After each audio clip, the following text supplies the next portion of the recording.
धर्मात्मा आदरणीय राठौर जी कथा श्रोता और इस पंडाल में जहां तक मेरी आवाज जा रही हो ऐसे समस्त सम्मानीय सनातन प्रेमियों, धर्म प्रेमी भाइयों, माता, यथोचित आप सबके चरणों में मेरा सादर प्रणाम। आज जो समय चल रहा है साथियों, पूरे विश्व में सनातन संस्कृति की गूंज मची हुई है। अमेरिका हो, चीन हो, जापान हो, मुस्लिम देश हो, हमारी भारतीय संस्कृति भगवान राम, भगवान कृष्ण के आदर्श पूरे विश्व में गुंजायमान हो रहा है। और इसी अलग को हमारे पांडे जी भी बहुत ही सरल भाव में, क्योंकि पहले एक समय था लोगों के था श्रीमद् भागवत कथा बहुत बड़े लोग माल बाजार राजा महाराजा करा पाते हैं, लेकिन धीरे धीरे ऐसा ईश्वर की कृपा हुआ कि हम सब सामान्य परिवार के लोग भी भगवान के इस अमृत कथा का पान करने लगे हैं और बहुत सरल भाव से हमारे पांडे जी हम सबको सुनाते हैं। मैं चाहूंगा जोरदार इनके लिए ताली बजाइए और एक बार अपने लिए ताली बजा लीजिए। मैं व्यास मंच से निवेदन करता हूं ईश्वर से कि आप सबके अंदर सुख शांति समृद्धि आए, देश के लिए, समाज के लिए, राष्ट्र के लिए उत्सर्ग होने का, अपने आप को समर्पित करने का भावना आपके अंदर जगे और पूरा भारत देश हमारा और पूरा ये गांव क्षेत्र दिनों दिन तरक्की करके हम सब आगे बढ़े। मेरा एक हाथ जोड़ के आप लोगों से निवेदन है कि हम सुनर भरना भगवान के चरित्र को अपने आचरण में उतारे। भाई भाई में हमारे अच्छे संबंध रहे, परिवार में अच्छे संबंध रहे, नैतिकता का पालन करें, अन्याय का विरोध करें और न्याय का साथ दें। मैं महाराज जी को बता रहा था कि पंचायत में 3 बैठक प्रज्ञापीठ गायत्री मंदिर की आज भूमि पूजन सेवा मंडल में भाजपा, उसमें भी परिपूर्णतम सुदामा चरित्र की कथा नहीं है, त्रुटिपूर्ण है, कोई नहीं बता सकता, हम भी नहीं जानते। टीवी में ये दिखाया गया है कि सुदामा जी भिखारी थे, भीख मांगते थे। देखिए सब लोग एक चीज ध्यान रखना जी, सुदामा जी भिखारी नहीं थे। सुदामा जी की वास्तव में कथा जो हमको हमारे गुरु जी सुनाते थे, यदि सुदामा जी की कथा को जानना है तो सबसे पहले वहां जाइए जहां सुदामा जी जिस आश्रम में अध्ययन किए थे, तब आपको पता चलेगा कि सुदामा चरित्र की कथा क्या है। सुदामा जी भिखारी नहीं थे, सुदामा जी त्यागी थे। और सुन लो, पूरे भागवत का एक एक अक्षर, एक एक शब्द, पूरे भागवत का एक एक अक्षर, एक एक शब्द तुम लोग पढ़ लो। 2 शब्द पूरे भागवत में तुमको कहीं नहीं मिलेगा। बोले क्या? एक तो सुदामा को भिखारी कहा गया हो और दूसरा कृष्ण को चोर कहा गया हो। पूरे भागवत में ये 2 शब्द कहीं नहीं पाओगे कि सुदामा को भिखारी कहा गया हो और कृष्ण को चोर कहा गया हो। जिस भगवान सुदामा और कृष्ण को राजा सुखदेव बाबा भिखारी और चोर नहीं बोले तो हम तुम कैसे बोल देंगे? जब स्वयं सुखदेव बाबा नहीं बोले तो हम तुम कैसे बोल देंगे? एक एक अक्षर, एक एक शब्द। और दूसरी बात, सुदामा एक ब्राह्मण थे और जो ब्राह्मण होते हैं वो कभी भिखारी नहीं हो सकते, ये ध्यान रखना। जो ब्राह्मण होते हैं वो कभी भिखारी नहीं हो सकते और जो ब्राह्मण होकर के भिखारी हो गया वो कभी ब्राह्मण नहीं हो सकता। जिस दिन वो भिखारी हो गया ना, उस दिन उसका सारा ब्राह्मणत्व उसी दिन नष्ट हो जाता है और उसकी सीढ़ी चांडाल में आती है। और फिर ऐसे ब्राह्मण का मुख देखना भी धर्म। तो ब्राह्मण कभी भिखारी नहीं हो सकते। एक बोले महाराज जी जो ये हमारे घर में ब्राह्मण आते हैं तो सुन लो, ब्राह्मण तुम्हारे घर में भीख मांगने नहीं आते, ब्राह्मण तुम्हारे घर में भीख मांगने नहीं आते, ब्राह्मण तुम्हारे घर में दान लेने आते हैं, और दान लेना ब्राह्मण का अधिकार है, ये ध्यान रखना। ब्राह्मण तुम्हारे घर में दान लेते हैं और दान लेना ब्राह्मण का अधिकार है, ब्राह्मण भिखारी नहीं है। और जो ब्राह्मण होकर भिखारी हो गया वो कभी ब्राह्मण नहीं हो सकता। तो जिस सुखदेव बाबा ने जिस सुदामा को भिखारी नहीं कहा, जिस कृष्ण को चोर नहीं कहा, तो हम तुम कैसे कह देंगे? और यदि तुम कहते हो तो तुम पाप की श्रेणी में आते हो। सुदामा तो त्यागी थे, जिस जगह पर द्वारिकाधीश है ना वो सुदामा का त्याग है। यदि सुदामा चाहते तो जिस जगह पर द्वारिकाधीश थे वहां सुदामा होते, और जहां सुदामा है वहां द्वारिकाधीश होते। तो सुदामा का त्याग है, सुदामा का त्याग है कि भगवान द्वारिकाधीश बने। बोले क्यों? यदि सुदामा ब्राह्मण है और वो राजा बन जाते, और भगवान श्री कृष्ण क्षत्रिय हैं, वो भिखारी बन जाते, गरीब बन जाते, तो विधि का विधान पलट जाता। ध्यान रखना, ब्राह्मण कभी अमीर नहीं हो सकता और क्षत्रिय कभी गरीब नहीं हो सकता। ब्राह्मण को तो श्राप है, आप सब जानते हैं। क्षत्रिय अपनी भुजाओं के बल से पर्वत को भी काट करके अपना उपार्जन कर लेकर और संसार में श्रेष्ठ बनता है। तो ब्राह्मण कभी अमीर नहीं हो सकता और क्षत्रिय कभी गरीब नहीं हो सकता। और सुदामा जी ने इस धर्म का पालन किया, इसलिए भगवान द्वारिकाधीश बने और सुदामा गरीब बने। देखिए, जिस आश्रम में संदीपनी आश्रम में कृष्ण और सुदामा रहते थे ना, वो आश्रम आज जैसे नहीं थी जी। उस समय आश्रमों में एक दाना नहीं होता था, आश्रम में विपन्नता होती थी, आश्रम में गरीबी होती थी। आज तो संसार के जितने मठ को खोल दो तो जितना सरकार के पास पैसा नहीं है उतना सबसे ज्यादा पैसा मठ में भरा हुआ है। उस समय आश्रमों में एक अन्न का दाना नहीं था। एक दिन क्या हुआ कि गुरु माता भगवान श्री कृष्ण और सुदामा से बोले, दोनों लाला से, कि लाला वन जाओ और वन से समिधा ले आओ। समिधा माने लकड़ी, हवन की लकड़ी। देखिए लकड़ी है पर उसका 3 जगह उपयोग करते हैं तो अलग अलग नाम से जाना जाता है। आप लकड़ी लाए, घर बना लिए तो इमारती लकड़ी हो गया। आप लकड़ी लाए और उसमें भोजन बनाने लग गए तो ईंधन हो गया। और आप लकड़ी ही लाए और हवन करने लगे तो वो समिधा हो गया। दोनों लाला को बोले जाओ समिधा के लिए, हवन के लिए लकड़ी ले आओ। दोनों लाला बोले ठीक है मैया। पर मैया सोची, यदि मान लो दोनों लाला को भूख लग गया तो दोनों लाला खाएंगे क्या? कुछ दे दूं ना। पूरे आश्रम में गुरु माता ढूंढी है, पूरे आश्रम में अन्न का एक दाना भी उस आश्रम में नहीं था।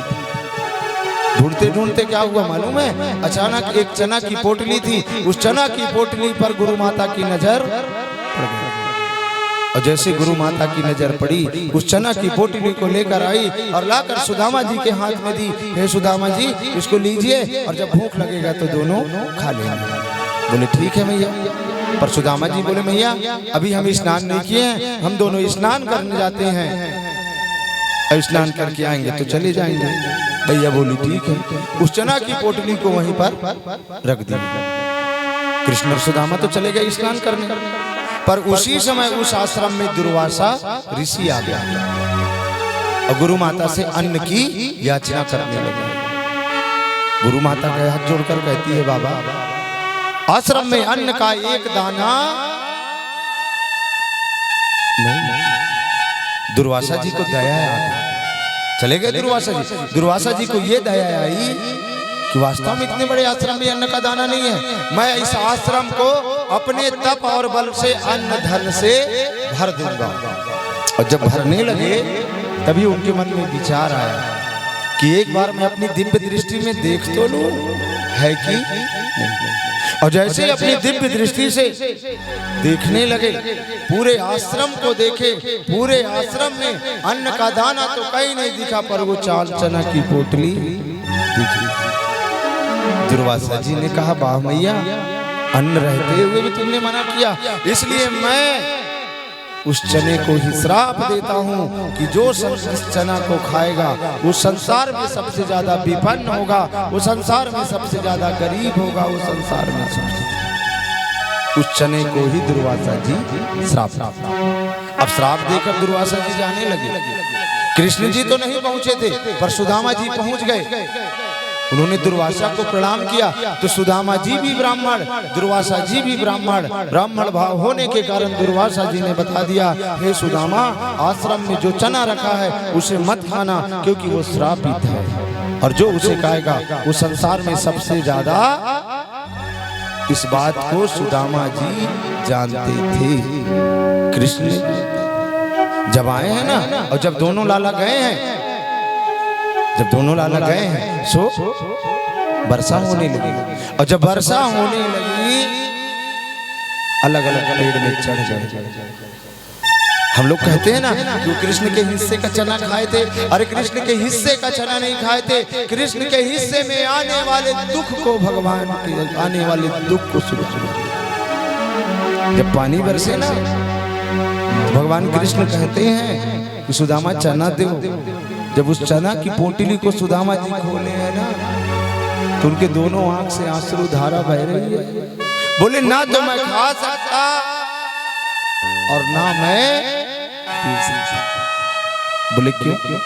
बोले कृष्ण मेरा मित्र है, और जो सच्चा मित्र होता है ना जी, वो अपने मित्र को कभी दुख नहीं देता, बल्कि अपने मित्र के हिस्से में आने वाले दुख को स्वयं लेता है।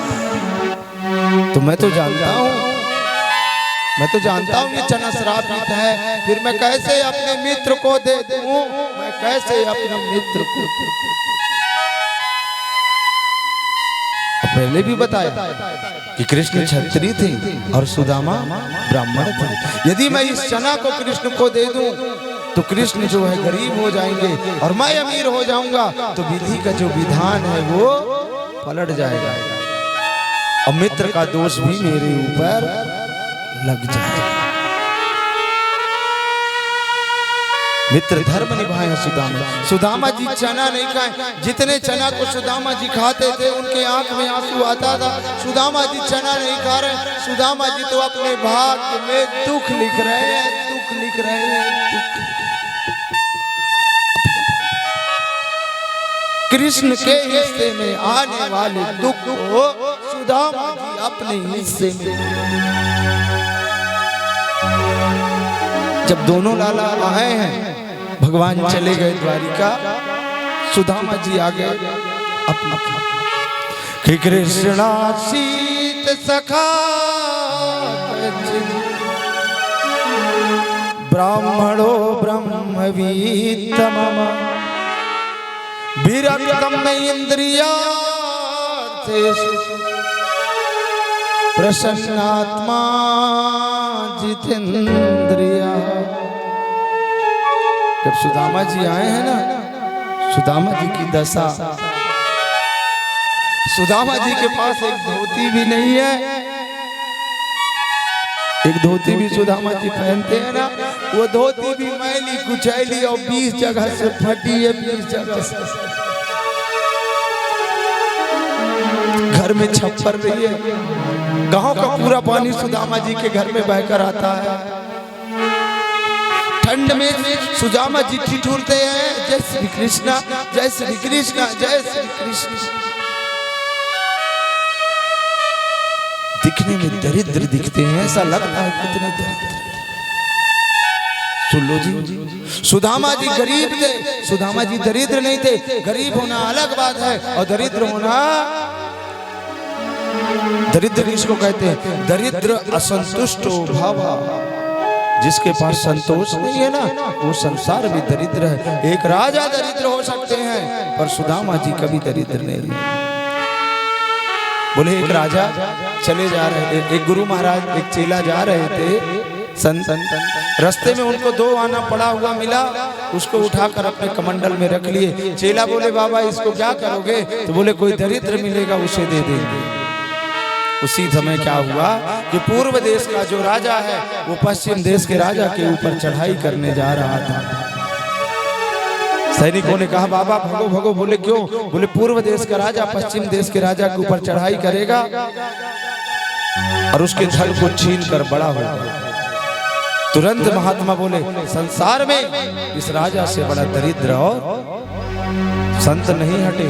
और जब राजा आए तो बोले ये लो अपने राजकोष में दो आना। तो एक राजा दरिद्र हो सकते हैं पर सुदामा जी, और हम कहते हैं सुदामा जी भिक्षा मांगने गए। अरे ऐसे त्यागी हैं सुदामा जी। सुदामा जी भिखारी। इतना जरूर है कि सुदामा जी अपने घर में कीर्तन करते थे। कीर्तन, जय श्री कृष्णा, जय श्री कृष्णा, जय श्री कृष्णा। और जब कीर्तन करते थे तो उस कीर्तन में जो कुछ आ जाता था उसी को सुदामा जी ग्रहण करते थे। और कभी कभी तो ऐसा भी होता था कि 15 दिन तक अन्न का एक दाना नहीं आता था और 15 दिन तक सुदामा जी केवल जल पीकर रहते थे। केवल देखिए जी, एक महीना होता है ना, एक महीना में 2 पक्ष होते हैं और 2 पक्ष में 2 एकादशी होते हैं। पर सुदामा जी के घर में रोज एकादशी और रोज एकादशी कि एक मास दुई पक्ष में और दुई एकादशी होए। पर विप्र सुदामा के घर में निस दिन एकादशी हो। हर सुदामा के घर में तो रोज ही एकादशी। 15 दिन तक जब अन्न का दाना ना मिले ना, सुदामा जी मांगने नहीं जाते थे। सुदामा जी खेत में जाते थे और जो अन्न गिरा रहता था उस अन्न को उठाकर ना जाने कितने कितने घंटे बैठकर बीनते थे। फिर उसको धोते थे, लाते थे, सुखाते थे, 4 टिक्कड़ बनाते थे, 2 भगवान को देते थे, 2 स्वयं। हाँ, सुदामा जी ने भोजन किया ना। अब ना मालूम सुदामा जी कब भोजन करेंगे, कब भोजन करेंगे। सारे गर्मी को, सारे शीत को, सारे बरसात को सुदामा जी सहते थे। जय श्री कृष्ण, जय जय। दुख को देखे हो आप लोग, दुख कैसे होता है। दुख का यदि स्वरूप देखना है, दुख दिखता कैसे है, तो आप सुदामा जी की पत्नी को देखो, सुशीला। सुन लो जी, हम कहते हैं कि ये सुदामा चरित्र है, पर शास्त्र कहता है ये सुदामा का चरित्र नहीं है, ये सुशीला का चरित्र है। बोले सुशीला का चरित्र क्यों है? बोले सुशीला ही वो पत्नी थी जो अपने पति को परमेश्वर तक, जो पत्नी अपने पति को परमेश्वर तक पहुंचाई, वो उसका चरित्र है सुशीला। सुशीला मैया एक साड़ी भी नहीं है, एक साड़ी को 2 टुकड़े करती है। आधी साड़ी पहनती है, आधी साड़ी ओढ़ती है। और उसके बाद जब सुशीला मैया नहाने जामे ना, जब सुशीला मैया नहाने जामे तो पहली आधी साड़ी को साफ करती थी, आधी साड़ी को साफ करके सुखा देती थी। और जब तक वो आधी साड़ी सूखती थी, सुशीला मैया बैठे रहती थी। जब वो आधी साड़ी सूख जाए तब उस साड़ी को पहनकर सुशीला मैया स्नान करती थी। सभी दुख को सहती थी, पर अपने पतिव्रत धर्म को पार करती थी। पति के साथ 15 दिन तक भूखे रहते।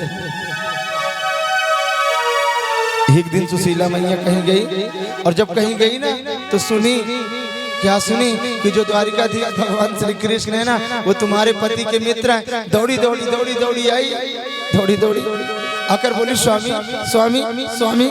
बोले हाँ। बोले हमने तो सुना है कि जो द्वारिकाधीश है वो तुम्हारे मित्र हैं, तुम्हारे मित्र हैं, हमने सुना है। और जैसे द्वारिकाधीश के नाम को लीना, उसी समय सुदामा जी के आंख से आंसू झरझरा गए। बोले बावरी तुमने क्या स्मरण करा दी, तुमने क्या याद करा दी तुमने। यदि द्वारिकाधीश मुझे मित्र समझते हैं तो संसार में मेरे से बड़ा बड़भागी और कौन होगा।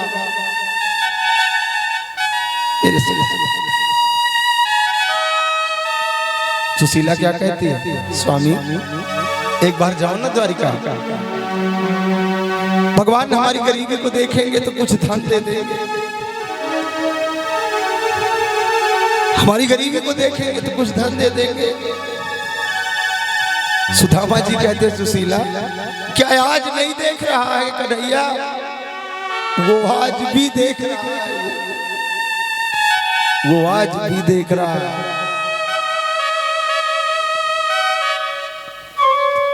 मैं धन लेने के लिए, सुन लो सुशीला, 4 जगह या 5 जगह धन लेने के लिए नहीं, कुछ देने के लिए जाया जाता है। बोले कहाँ?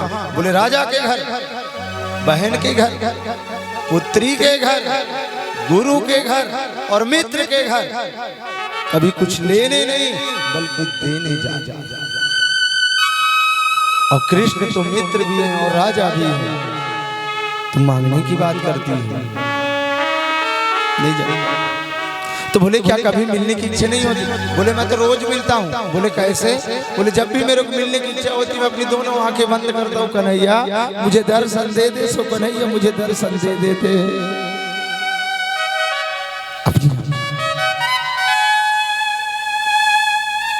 सुशीला बोली यदि जब तक ये जाएंगे नहीं तब तक काम बनेगा कैसे? पर सुदामा जी बोले देखिए मित्र के यहाँ जाना है तो कुछ तो चाहिए। सुशीला दौड़ी दौड़ी गई, 4 घर से 4 मुट्ठी चावल मांग करके लाई। याचित्वाम चतुरो मुष्टि विप्रनातु तांदुलः। 4 घर से 4 मुट्ठी चावल लाई। 4 घर से क्यों लाई? एक घर से ही तो ला सकती थी। 4 घर से क्यों लाई? 4 घर से इसलिए लाई कि वो सुशीला मैया अपने पूरे गांव का संदेश भेज रही है कि मेरे गांव वाले भी ऐसे हैं। किसी के घर का मोटा, किसी के घर का पतला, किसी के घर का टूटा, किसी के घर का रचा। अब रखे किसमें? तो सुशीला मैया अपने आंचल को फाड़ी और फाड़ करके उसमें चावल की पोटली बनाई और पोटली बना करके दे दी। देखिए कितनी बुद्धिमानी का परिचय दिया है सुशीला मैया ने, कितनी बुद्धिमानी। क्योंकि सुशीला मैया जानती थी कि जब द्वारिकाधीश पूछेंगे और मित्र सुदामा क्या हालचाल है तो सुदामा कहेंगे सखा सब चका चक। पर सुशीला मैया कहती है कि जब भगवान इस चावल को देखेंगे तो समझ जाएंगे कि मित्र के घर में एक भी चावल लाना। जब इस साड़ी को देखेंगे तो भगवान समझ जाएंगे कि भाभी के पास एक साड़ी भी है। कितनी बुद्धिमानी का परिचय दिया। सुदामा जी भी रो रहे हैं, सुशीला मैया भी रो रही है। सुशीला पोटली दी, बोले जाओ। बोले द्वारिका, मैं तो द्वारिका देखा ही नहीं हूँ, पर तुमने कोई गलत तो नहीं किया, भगवान के पास ही तो भेजा। सुदामा जी कहते हैं भगवान ऐसी पत्नी सबको दे, भगवान ऐसी पत्नी सबको दे जो परमेश्वर से मिलने की प्रेरणा दे। ऐसी पत्नी भगवान सबको दे जो गोविंद को मिलने के लिए प्रेरणा दे। सुदामा जी कहते हैं सुनो, तुम चिंता मत करना, द्वारिकाधीश सब ठीक करेंगे। तुम घर में रहना, खूब माला जपना, खूब भजन करना, खूब माला जपना। सुदामा जी रो रहे हैं, सुशीला मैया रो रही, दोनों बहते नेत्रों से विदा किए। जो सुदामा जी मिलने जा रहे हैं वो कैसे दिखते हैं मालूम है?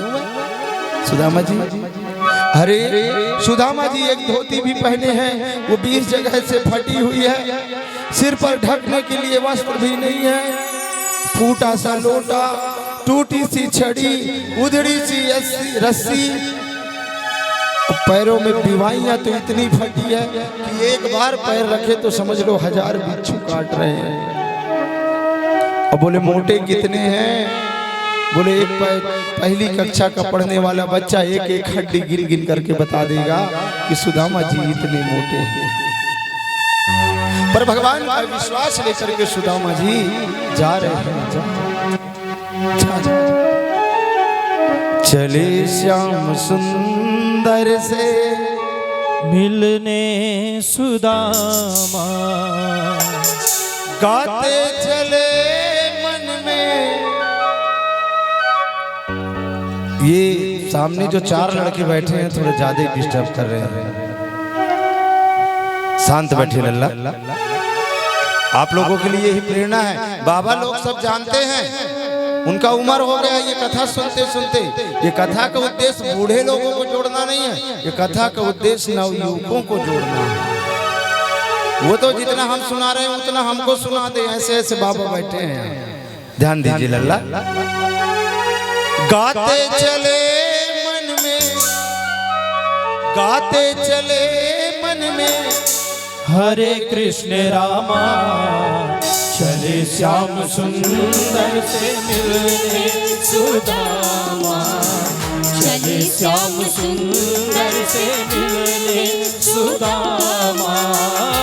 गाते चले मन में, गाते चले मन में, हरे कृष्ण रामा, चले श्याम सुंदर से मिलने सुदामा, चले श्याम सुंदर से मिलने सुदामा।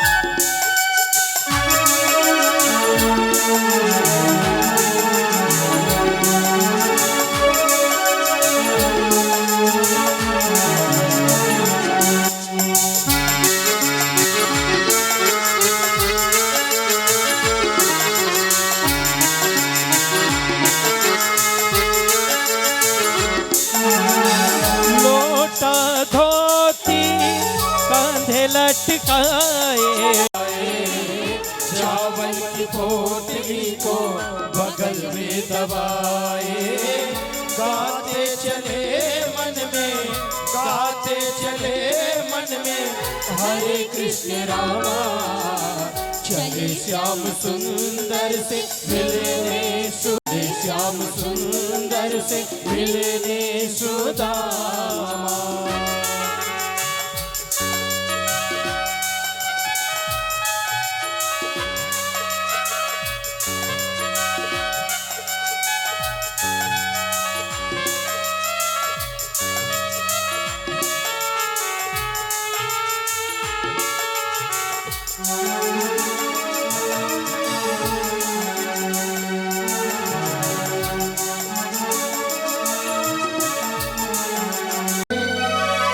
गाते चले मन में, हरे कृष्ण रामा, चले श्याम सुंदर से मिलने सुदामा। देखिए सुदामा जी जा रहे हैं। श्याम तुम्हें ढूंढने जाऊं कहाँ कहाँ, अपने बिरह की याद दिलाऊं कहाँ कहाँ। हे भगवान, मेरी दशा तो तुम देख रहे हो। देखिए जब जा रहे हैं सुदामा जी ना, तो जैसे जैसे तुम भगवान के पास जाओगे ना, वैसे वैसे भगवान के होते जाओगे। तुम्हारा भूख बंद हो जाएगा, प्यास बंद हो जाएगा। क्यों? क्योंकि तुम भगवान के समीप पहुंच रहे हो। पर हे भगवान, आ तो रहा हूं, पर मेरी दशा देखिए कि भूख लगती है न प्यास लगती है, जिंदगी अब उदास लगती है।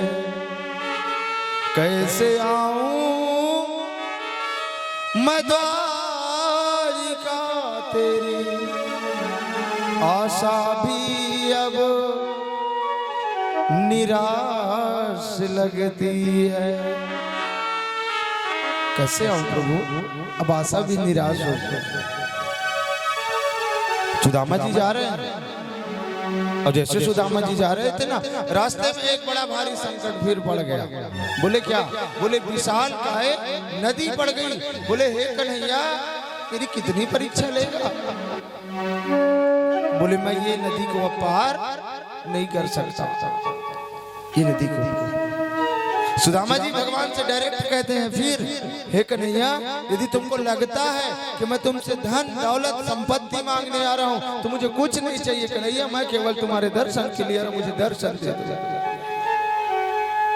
सुदामा जी कहते हैं क्या? ना धन दौलत ना ही शोहरत ना ही कोई खजाना, हो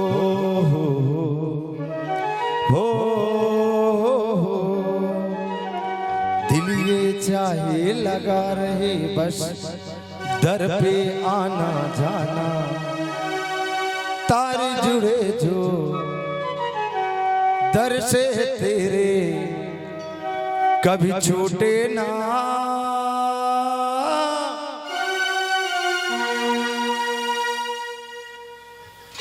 चाहे जग रूठे मेरे कान्हा तू रूठे ना, चाहे जग रूठे मेरे कान्हा तू रूठे ना।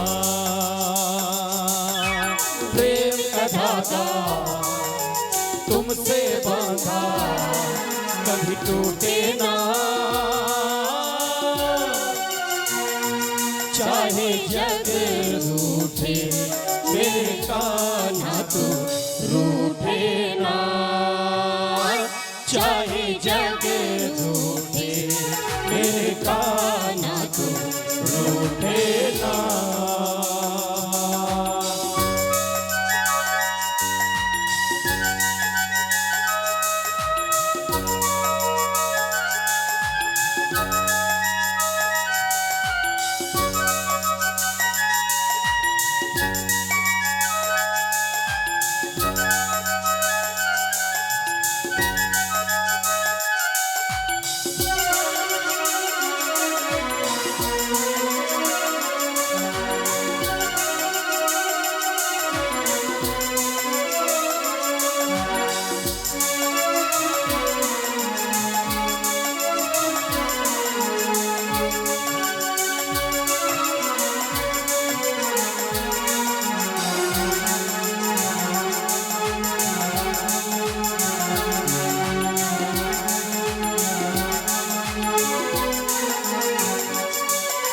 ना धन दौलत ना ही शोहरत ना ही कोई खजाना, हो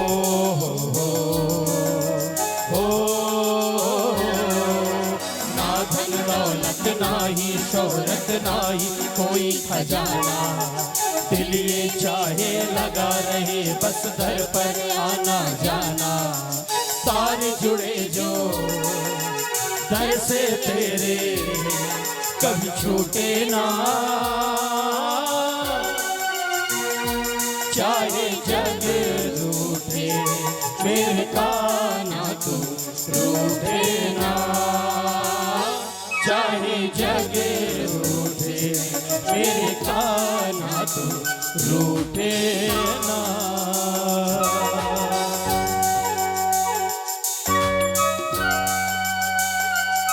बोलिए द्वारिकाधीश भगवान की जय हो।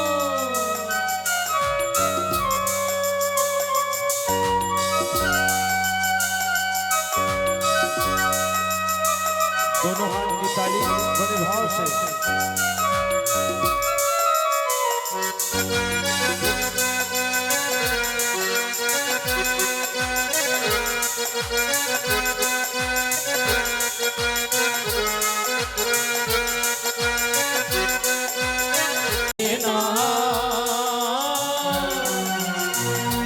चाहे जग रूठे मेरे कान्हा तू रूठे ना, चाहे जग रूठे मेरे कान्हा तुम रूठे ना। प्रेम का धागा तुमसे बांधा कभी छूटे ना। चाहे जग रूठे मेरे कान्हा तुम रूठे ना। चाहे जग रूठे मेरे कान्हा तुम रूठे ना। चाहे जग रूठे मेरे कान्हा तुम रूठे ना। चाहे जग पहुंचे ना तो बोले भैया किसी को द्वारिका जानो है का? सुदामा जी उठे, बोले भैया तनिक ठहरो, हम जावेंगे, हम जावेंगे, हम जावेंगे। अच्छा, सुदामा जी जल्दी से उठे और उठकर दौड़ने लगे कि मैं नाव में बैठूं। उसी समय सुदामा जी धड़ाम से गिर गए। फिर उठे, भैया तनिक ठहरो। उस नाव तक पहुंचने में सुदामा जी ना जाने कितने बार गिरे और कितने बार बड़ी मुश्किल से जाकर सुदामा जी नाव में बैठे। और जैसे नाव में बैठे ना, सुदामा जी क्या कहे, भगवान क्या कहते हैं, जो नाविक बन के आए हैं, क्यों भैया नाव में तो बैठ गए हो, पैसा है, पैसा है। सुदामा जी उतर गए, बोले भैया पैसा तो आयो ना, पैसा तो आयो ना, पैसा तो आयो। सुदामा जी नाव से उतर कर जाने लगे। भगवान खुद आए और आकर भगवान नाव में बैठा है। बोले मैं तुम जैसों को ही पार लगाता हूँ। जब जाने लगे ना तो भगवान क्या करते थे, सुदामा के मुंह को देखते थे, सुदामा के मुंह को। तो सुदामा कभी अपने मुंह इधर करे, कभी इधर करे, कभी इधर, कभी इधर। बोले क्यों करते थे? आज भगवान जी भर के सुदामा को देख रहे हैं। भगवान पूछे क्यों पंडित जी कहाँ जा रहे हो? बोले द्वारिका। बोले क्यों? बोले द्वारिका के जो राजा हैं वो हमारे मित्र हैं। अच्छा, तुम्हारे मित्र हैं? भगवान मुस्कुराए, बोले ऐसा हो ही नहीं सकता। बोले क्यों? बोले आपकी दशा द्वारिकाधीश। बोले सुदामा जी क्या कहते हैं, अरे तू कहाँ जाने, तैने तो जिंदगी भर नाव चलाई है। तू क्या जाने, तैने तो जिंदगी भर नाव चलाई है। जो द्वारिकाधीश है ना, वो वस्त्र को नहीं देखते, वो धन को नहीं देखते, वो तो मन को देखते हैं, मन। और मेरा मन तो,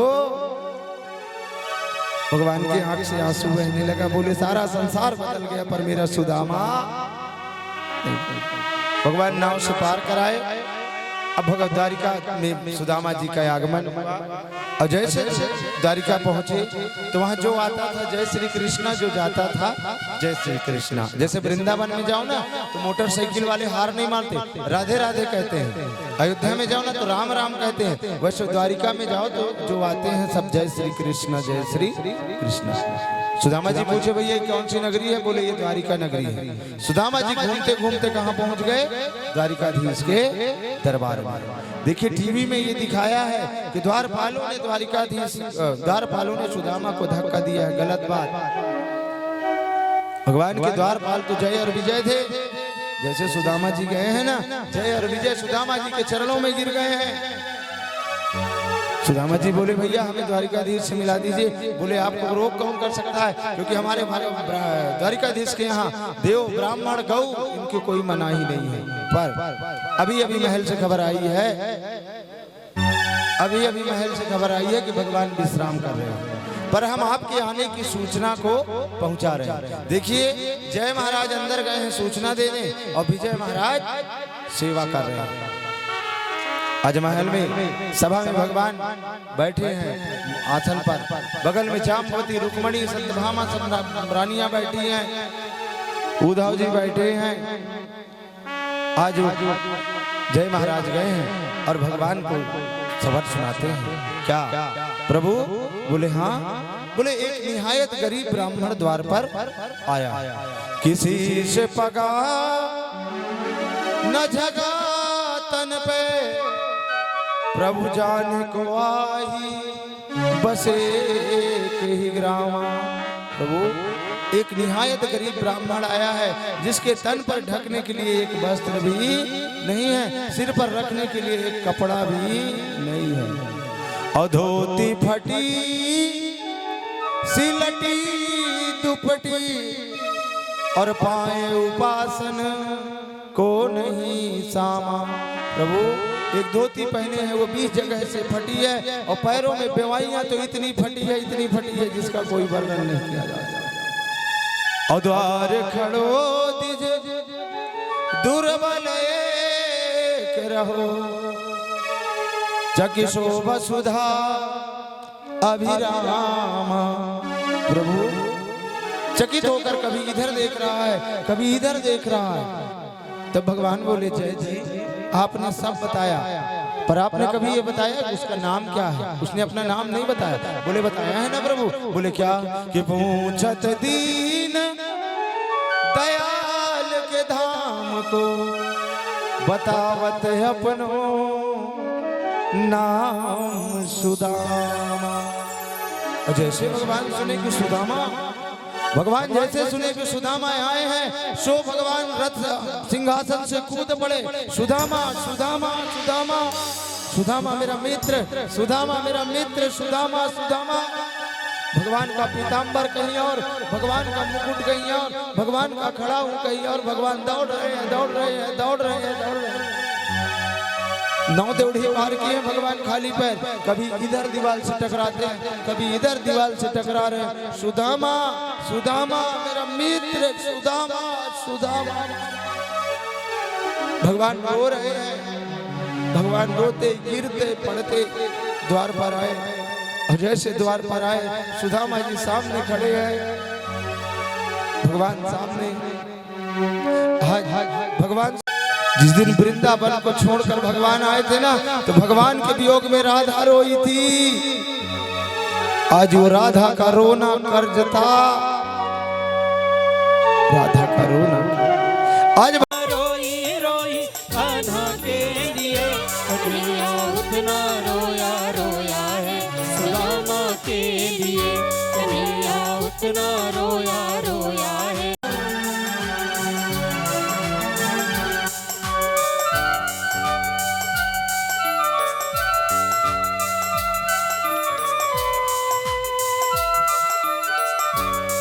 यार के आगे अपनी शान शौकत पे रोया यार के आगे अपनी शान शौकत पे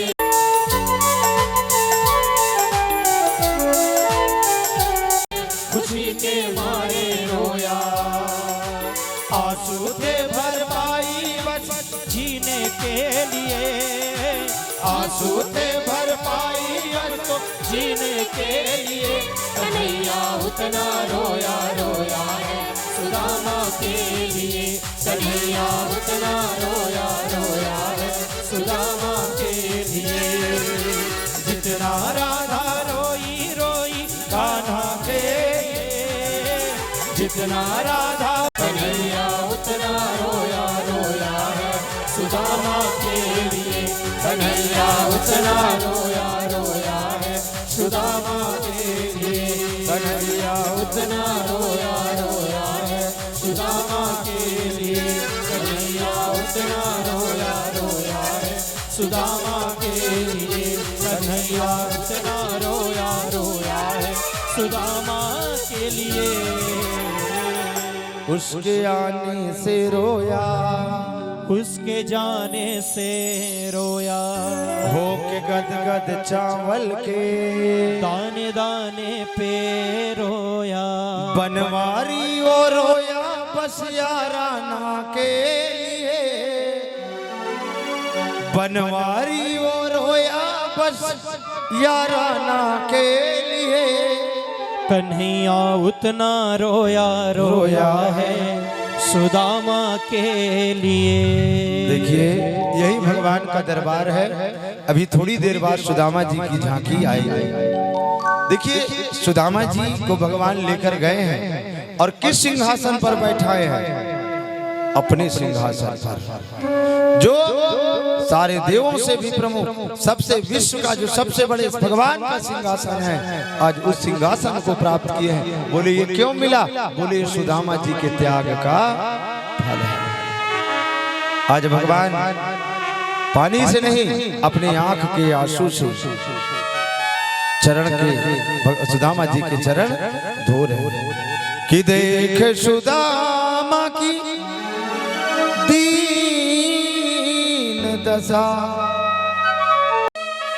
दृग नयन के जल से पग धोए।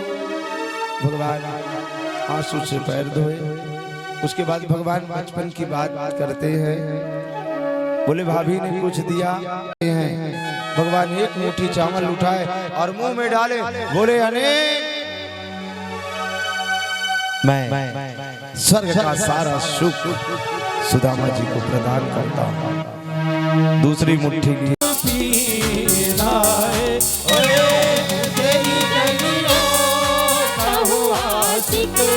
तू एक नगीना है।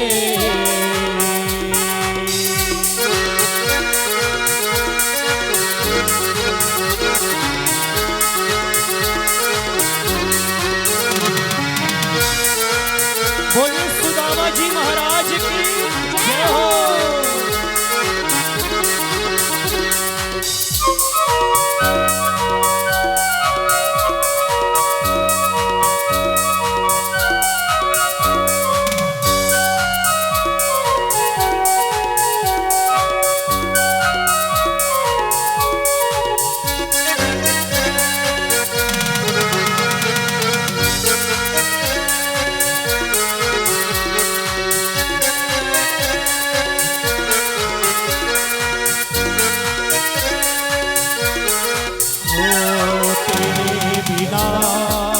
एक पल में जी नहीं सकता, तेरे बिना एक पल में जी नहीं सकता। तेरी जुदाई का जहर मैं पी नहीं सकता। तेरी जुदाई का जहर मैं पी नहीं सकता। तेरी गलियों में सावरे मरना जीना है। तेरी गलियों में सावरे मरना जीना है। ओए तेरी गलियों का हुआ आशिक तू एक नगीना है। तेरी गलियों का हुआ आशिक तू एक नगीना है।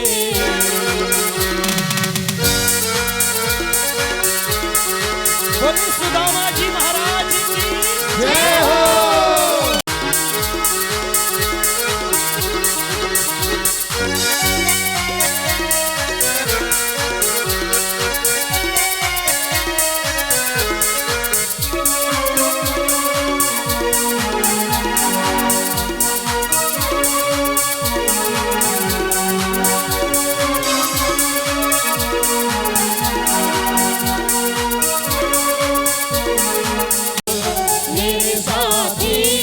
मेरे साथी हमदम, तेरी खुशी मेरी खुशी, तेरा गम मेरा गम। तेरी खुशी मेरी खुशी, तेरा गम मेरा गम। तू लहू है तू जान है, तू ही पसीना है। तू लहू है तू जान है, तू ही पसीना है। तेरी गलियों का हुआ आशिक तू एक नगीना है। तेरी गलियों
अब चूंकि टीवी भजन में आप लोग सुने हो ये गाना, तो जब तक ये गाना नहीं चलता तो ऐसा लगता है सुदामा चरित्र अधूरा है।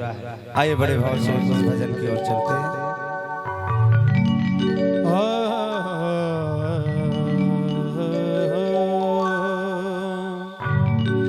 देखो देखो ये गरीबी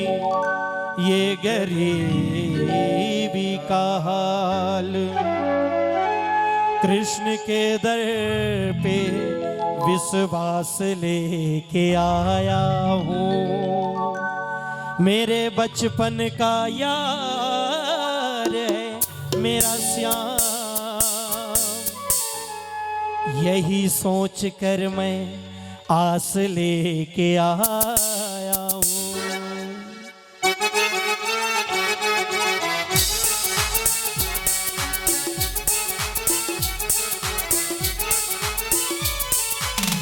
अरे द्वारपालो कन्हैया से कह दो, अरे द्वारपालो कन्हैया से कह दो कि दर पे सुदामा गरीब आ गया है, कि दर पे सुदामा गरीब आ गया है।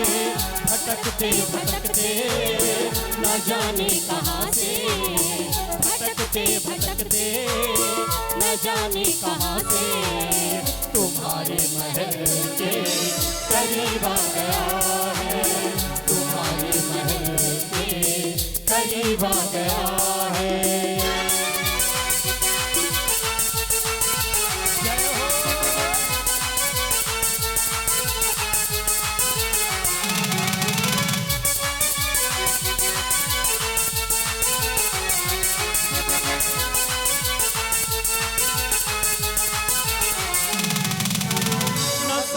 है पगड़ी न तन पे है जामा, बता दो कन्हैया को नाम है सुदामा हो, बता दो कन्हैया को नाम है सुदामा।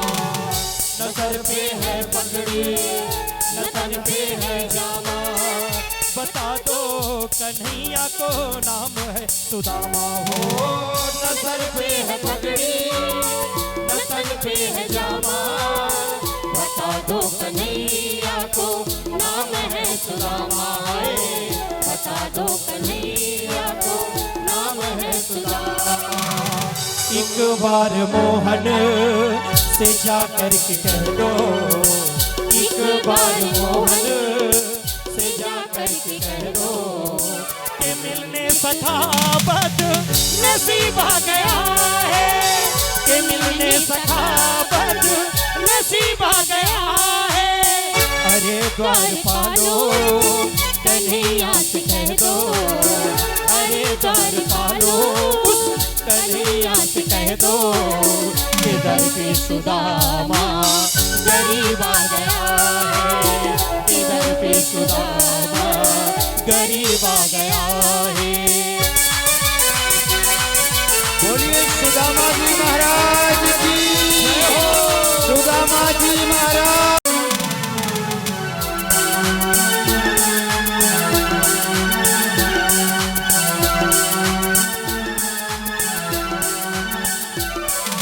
तेरे बिन गई बीती सदियां आजा प्राण प्यारे, तड़पत ही दिन रहने गुजारे, तेरे बिन सारी रात जगाए, कटे नहीं दिन रहन तेरे बिन सारी रात जगाए।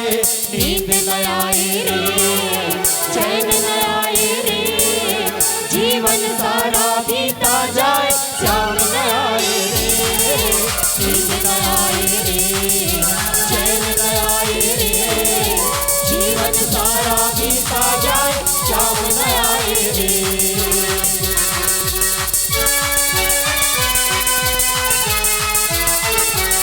बोलिए सुदामा जी महाराज की।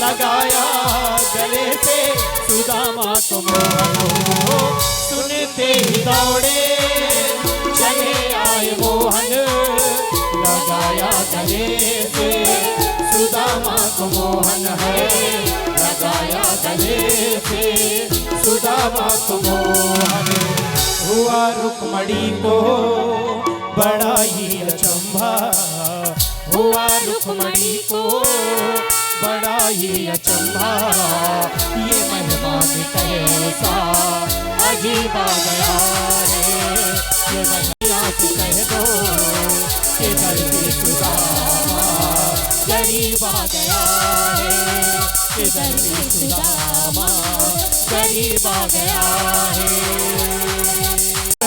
लगाया गले से सुदामा को मोहन है लगाया गले से बोलिए भक्त और भगवान की, भक्त और भगवान की, भक्त और भगवान की। लगाया गले से सुदामा को मोहन है सुनते ही दौड़े चले आए मोहन लगाया गले से सुदामा को मोहन है लगाया गले से सुदामा को मोहन हुआ रुक्मणी को बड़ा ही अचंभा हुआ रुक्मणी को बड़ा ही अचंभा ये मेहमान कैसा अजीब आ गया है ये मेहमान कैसा अजीब आ गया है अरे द्वार पालो कन्हैया गरीब आ गया है इधर भी सुदामा गरीब आ गया है इधर भी सुदामा गरीब आ गया है। देखिए सुदामा जी पहुंचे, भगवान ने उन्हें अपने आसन में बैठाया। अब एक एक करके बड़े प्रेम से जिनको भी पोटली डालना है बड़े कहाँ थे और दिव्य आसन में बैठा दिए। बोले मैं जमीन पर था और मुझे कहाँ बैठा दिए, फलक पर। है तो ये मुझको गले लगा के बैठा दिया फलक पे हो मुझे खाक से उठा के यारा तेरी यारी को मैंने तो खुदा माना याद करेगी दुनिया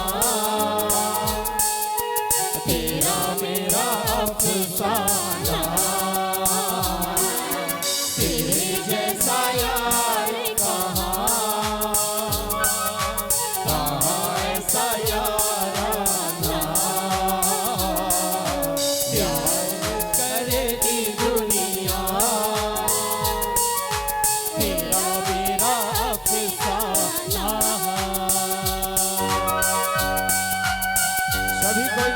अपने मित्रों को याद करके ये गाना उनको समर्पित करिए जो यहाँ है और जो इस दुनिया में नहीं है।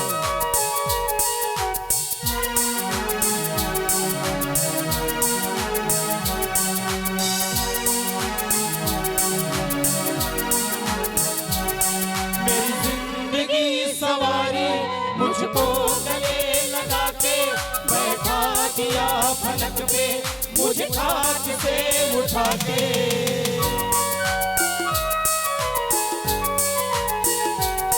मेरी जिंदगी सवारी मुझको गले लगा के बैठा दिया फलक पे मुझे खाक